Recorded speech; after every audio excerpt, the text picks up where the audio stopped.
पावसामुळे मुंबईमध्ये साथीचे आजार आता डोकं वर काढू लागलेत। मुंबईमध्ये डेंग्यू, लेप्टो, स्वाइन फ्लू यासारखे पावसाळी आजार आता वेगाने फोफावतात।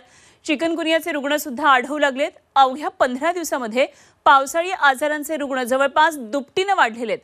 स्वाइन फ्लूचे रुग्ण 15 दिवसांमध्ये 5 पट वाढलेले आहेत। मुंबईमध्ये मध्येच पाऊस मध्येच ऊन असं वातावरण सातत्याने बदलतंय आणि त्यामुळे रुग्णांची संख्या वाढत चाललेली आहे। स्वाइन फ्लूचे रुग्ण तर 15 दिवसांमध्ये 5 पट झालेले आहेत। पाहूया आपण कोणत्या आजाराचे किती रुग्ण सध्या मुंबईमध्ये।